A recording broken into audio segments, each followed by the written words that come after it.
Hi, I'm ABC News correspondent Ashin Singh. Today I want to tell you about a new true crime podcast I'm hosting from 2020 and ABC Audio called What Happened to the McStays. It's a story about secrets, betrayal, and the dark underbelly of the American dream. In 2010, a family of four was found missing from their Southern California home, with no signs of a struggle or forced entry. Had the McStays really left on their own? If they did, where would they have gone in such a hurry? Or had something more sinister happened? Keep listening now to hear the first few minutes of the shocking story of what happened to the McStays. If you like it, you can follow What Happened to the McStays for free weekly episodes starting August 11th. Or you can subscribe to 2020 True Crime Plus on Apple Podcasts to listen to the first 4 episodes ad-free right away. Now here's an exclusive sneak peek at what happened to the McStays. In November of 2009, a family of 4 moved into a palm tree-dotted cul-de-sac in the hills of San Diego County. Joseph McStay and his wife, Summer, were in their early 40s and living a seemingly charmed Southern California life with their 2 young sons. Their new neighborhood was surrounded by mountains and farmland.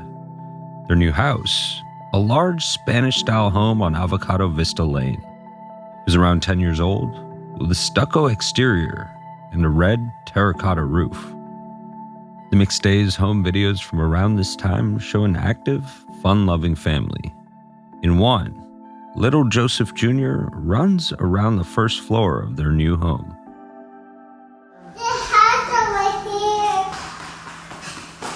In another video, all 4 of the McStays bike to the beach. Jay, come here. Oh my God. Cadillac Mama. And then there's the video where the 2 McStay boys, Joseph Jr. and his big brother Gianni, swing side by side at a playground swing set together. Their mom, Summer, pushes them higher and higher.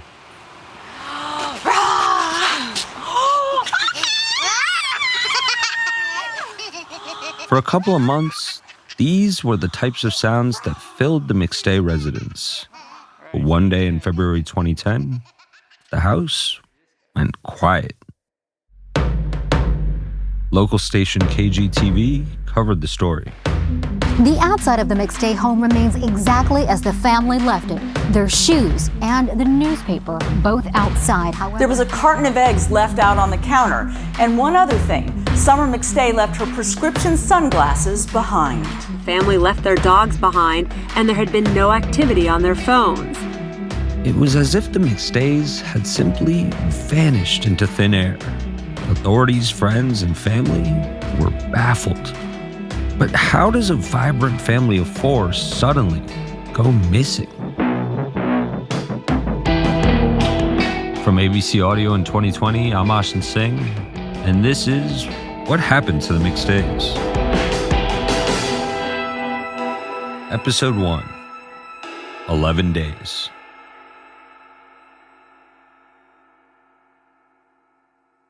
Joseph McStay, or Joey, had a weekly ritual with his little brother Michael. In a 2011 interview with ABC News, Michael said that every Friday, Joseph would give him a ring on his way to play pickup soccer. He would call me, we'd touch base. Hey, how's things going? Hey, Mikey, how's your business? What's going on? How are the girls? I'd ask how the boys were, and he'd tell me what was going on. But on Friday, February 5th, 2010, Michael didn't get that weekly call from his big brother. For Michael, this was unusual, but not alarming. So to miss one Friday, I didn't think a whole lot of it. But then several days went by without a peep from Joseph. No calls, texts, or emails. It was the same at his work too. Joseph co-owned a business that sold high-end decorative fountains, the kind you might see in hotel lobbies. The company was in the middle of a couple of projects when Joseph's colleagues told the McStay family they noticed Joseph had gone completely silent. There was customer emails not being answered, which is not like Joe. He was usually right on top of it. Joseph's friends started reaching out to Michael to ask, hey, have you heard from Joe? What's going on? He's not answering his phone. Joseph's wife, Summer, wasn't returning calls either. So Michael posted to his brother's Facebook page asking friends, "If you've seen him, please let the family know." Family and friends got in touch. Michael and Joseph's parents, plus two of Joseph's colleagues, Dan Kavanaugh and Chase Merritt. They shared any relevant information they had, and Michael pieced together that Thursday, February 4th, was likely the last day anyone had seen or heard from his brother. Michael and Joseph's father said he talked to Joseph that morning, and according to Joseph's business associate Chase, he and Joseph met up that afternoon. Loved ones were worried about the McStays, but Michael tried to remain optimistic. He thought it was possible the family left on a trip and just didn't tell anyone. I thought, well, maybe they're doing a quick vacay. So I didn't want to jump to any conclusions. A few days after the McStays went quiet, Joseph's business partner Dan Kavanaugh called the police for a welfare check. San Diego County Sheriff's deputies came out to the home and knocked on the door. No one was home at the time, but with no signs that anything was amiss, deputies followed procedure and did not go inside. Joseph's business associate, Chase Merritt, also went to the house a couple times that week, he says, to see if he could find Joseph. No luck. And by February 13th, the McStays hadn't been seen or heard from in 9 days.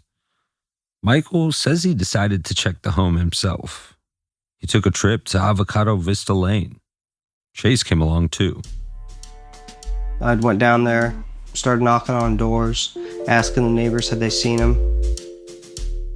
Michael says he let himself into the house through a back window that was cracked open. He started looking through the home. He says it was messy. Kitchen drawers had been pulled out and placed on countertops. Toys, books, and clothes were scattered around. And the house was barely furnished. The family was using air mattresses instead of beds.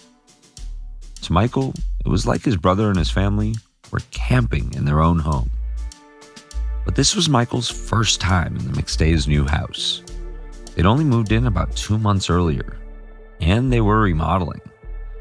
Michael says they'd been doing work on the floors and painting cabinets. So to him, this could have been a normal level of untidiness, given the circumstances, and given that Joseph and Summer had 2 young children. But there was one thing Michael noticed right away that he clocked as being very, very off. The dogs were left outside unattended.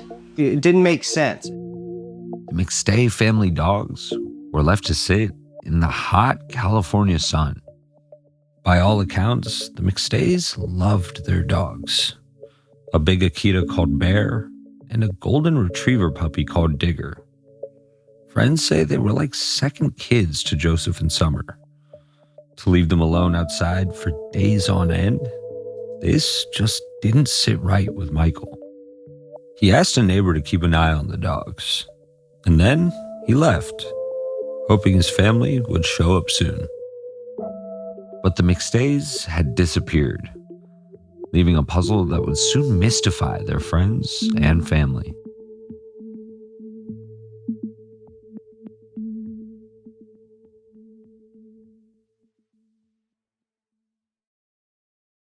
One thing about Joseph is he would always talk for hours, and I'm not exaggerating, like sometimes 2 hours.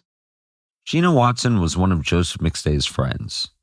They'd met because Gina also worked in the decorative fountain industry. She says they'd gotten to know each other well, and according to Gina, Joseph was a talker. I would call him before I'd left for lunch to talk about whatever the problem of the day was, and then it would evolve into just, I don't know, conversation goes from one thing to another, and then I'm like, the phone's getting hot because it's been in your ear so long. Can we wrap this up? Gina said that Joseph adored his wife Summer and their 2 boys. Joseph's kids and his wife were everything to him. Gina says Joseph would share stories about his rambunctious little boys, like the time they snuck out of their beds early one morning and started rummaging through their kitchen cabinets.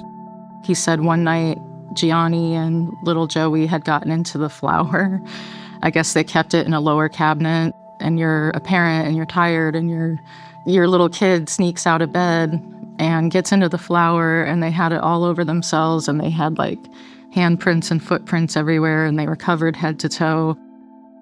Gina describes Joseph as a surfer dude. He had wavy, shoulder-length, light brown hair. In pictures, he looks like he would be more comfortable in shorts and a t-shirt than a suit and tie. Joseph and Summer's sons, Gianni and Joseph Jr., were 4 years old and 3, respectively, at the time they vanished. Photos of the little boys show their hair down to their shoulders, just like their dad. In one photo, Joey Jr. holds an ice cream sandwich, chocolate all over his mouth. And Gina says their dad, Joseph Sr., was generous with his friends. He would buy his friends laptops just because he was excited about technology and he wanted them to be as excited as he was. And, oh, you got to check out this gaming laptop. Like, oh, you need top of the line. No, that's not good enough. Let me get you this one. He was just very easy with money. He never was too uptight about it. He was more so than any person I've ever met, to be honest. Joseph and Summer were introduced in the early 2000s. One of his friends set them up, and everyone says they hit it off right away. Summer was a very passionate woman who went after what she wanted. That's Jessie Silveria, a friend of Summer's. I met Summer around 2006, and I was living in Laguna Beach, and I think both of us were Lagunaites.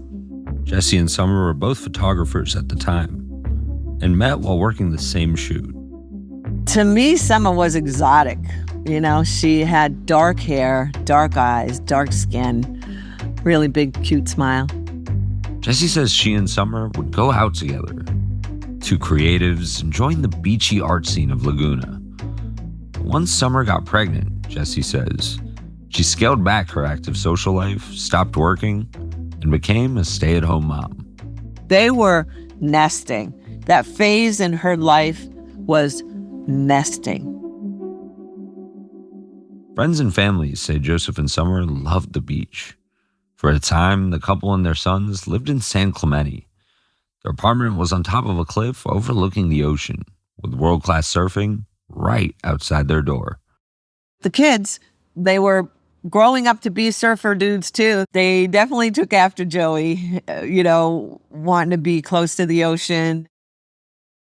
Another big part of the McStays' lives was Joseph's work, Earth-inspired products. It sold elaborate custom decorative waterfalls. These were large-scale standalone objects, often 6 feet tall.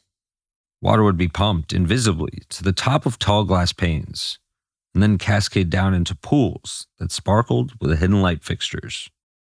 Earth-inspired products also had an online retail side, where they sold pre-manufactured water features. Gina Watson worked for one of Joseph's manufacturing partners. That's how the two met and became friends. She says Joseph was a designer at heart. He actually started his business, I think, like in his garage, designing his own features by hand. Gina says Joseph was taking on more and more custom work, and the business was doing really well. According to people familiar with the company, Earth-inspired products had gotten big contracts, a car wash chain with 150 locations, a huge custom job for the Paul Mitchell hair salon brand, and even a project in Saudi Arabia. In late 2009, the McStay family moved from their small beachside apartment in San Clemente to their house on that palm tree-lined cul-de-sac. Their new town of Fallbrook is better known for its avocado orchards than its proximity to the coast. It's a 30-minute drive to the beach, a trade-off for the surf-loving McStays. But it was big, 5 bedrooms with a backyard. Here's Summer's friend, Jessie again. All the outside was completely populated with kids' toys and trucks and boy stuff, and she was growing flowers and gardens. Again, they had plans to remodel the home, and by early 2010, some of the renovations were underway. Joseph would fill his brother Michael in on the progress. Okay, they're remodeling the house, and It's kind of crazy, you know, the furniture's still in storage. By February of 2010, Joseph was doing well professionally. The couple was working on upgrading their new house. The family seemed settled. Joe doesn't invest, like $30,000 into a house to renovate it because he's going to leave tomorrow. That just doesn't jive. He doesn't walk out on his friends and his family. And yet, at that house in Fallbrook, no one was home. And for over a week, there had only been silence from the family who lived there. It didn't add up. Michael McStays says he decided that if his brother and family were, as he'd hoped, just on an extended vacation, they should be back by February 15th. He says he told himself that if by 9 a.m. he still hadn't heard from Joseph, he'd file a missing persons report. That's exactly what Michael did.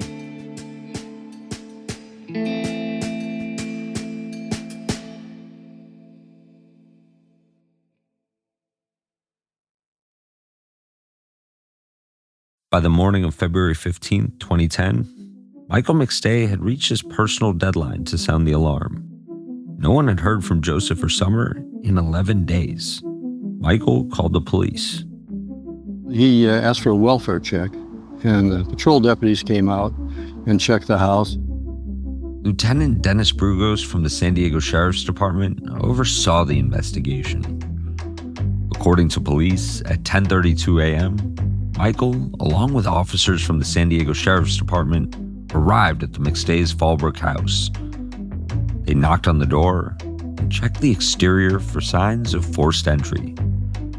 When they got no response, they entered the residence and started a search.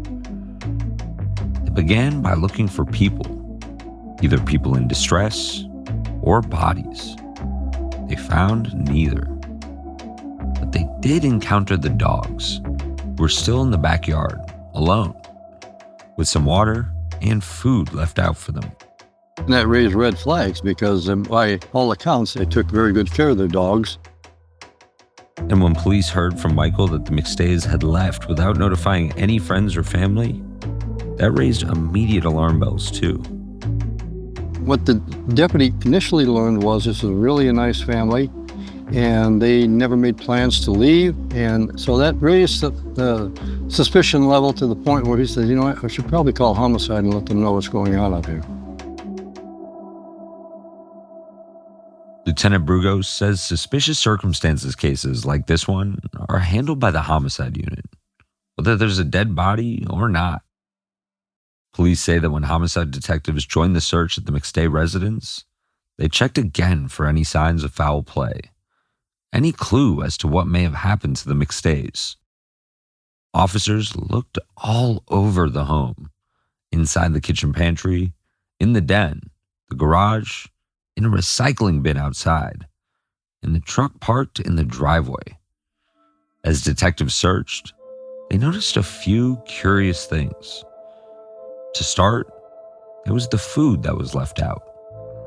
According to police and court documents, downstairs in the living room, there were 2 small bowls of popcorn, half-eaten, left on a futon, bananas that had started to rot, and a carton of eggs were sitting out on the kitchen counter. You don't leave perishable food out if you're going to be gone for an extended period of time generally. It seemed like the family may have left the house suddenly, even unexpectedly. And then there was the mess. Police documented. Clothes piled up on the bathroom counter. Suitcases left open with clothes spilling out into piles. A tall lamp that looked like it had been knocked over. If the McStays had gone on vacation, like Michael so hoped was the case, why would they have left suitcases full of clothing behind? And detectives also uncovered something else. Lieutenant Brugos again. We knew that one of the vehicles was parked here in the driveway and the other one wasn't here. The McStay's 1996 white Isuzu Trooper was missing. If police could find the vehicle, maybe they could find the McStays. They ran a search on the Isuzu Trooper and immediately came up with a hit. According to police records, the check revealed that the vehicle was recently towed from a parking lot about 60 miles from the McStays' home, near the US-Mexico border. So near, in fact, that it was walking distance to the border terminal. According to police, the car had been towed from that lot on February 8th, 4 days after the McStays vanished. Now police had to find out, what did this clue mean? Did the McStays leave for Mexico altogether? And if so, did they go voluntarily or by force? Were they hiding? Kidnapped? Police couldn't yet say. The search of the McStay residence took all day, and in the end, police determined there was no sign of forced entry, no sign of a struggle or act of violence, no blood. In other words, no apparent signs of foul play, no clear crime.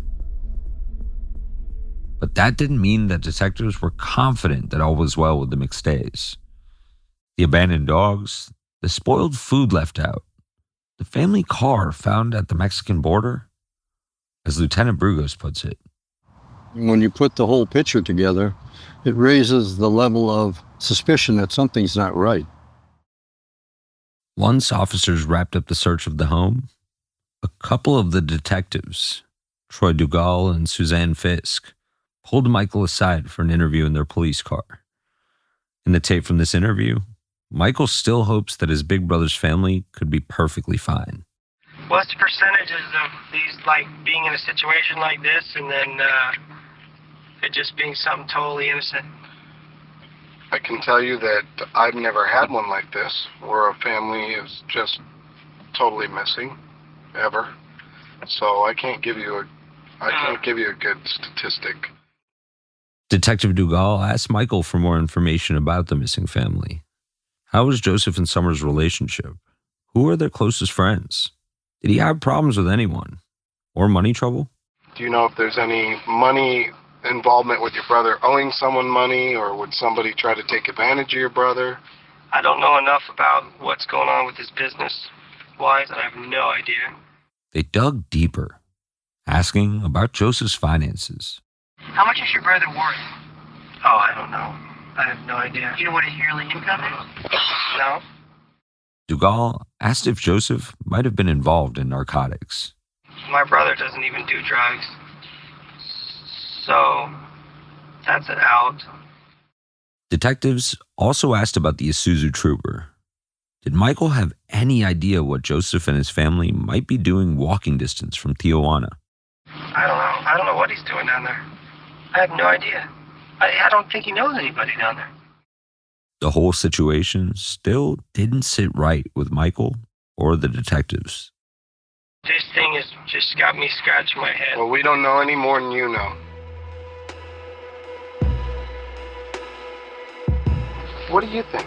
As a brother, where are they? I'm hoping they went down and they just went to Mexico and they took a 2-week vacation. I mean, that's a pipe dream at this point. I don't know. I would hope that too, but what did you see in the house that would indicate that that's probably not true? I just walked through, but I didn't get Well, let me help you out. Inside the walk-in closet, there's suitcases, and there's little kids' suitcases with suitcase flaps open with folded little kid laundry, clean laundry in the suitcases. Yeah. If they went on vacation, the kids' suitcases would have been with them. In his official account of the day, Detective Dugal concluded that there had been no apparent sign of a crime. But he also said this: "It is my opinion the McStay family is the victim of foul play." The police knew this wasn't over. There was more work to be done. Now the race was on to find out what had actually happened to the family of 4 before it was too late.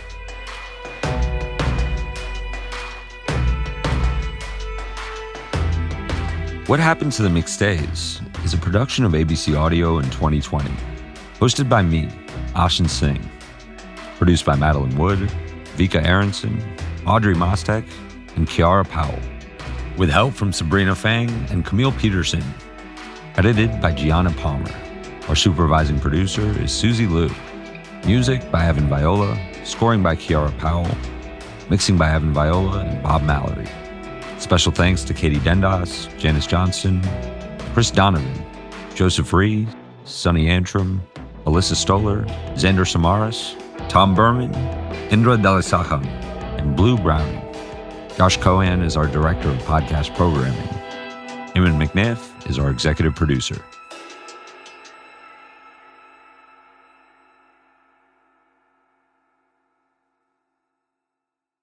Can't wait for more? Listen to the next episode ahead of everyone else ad-free.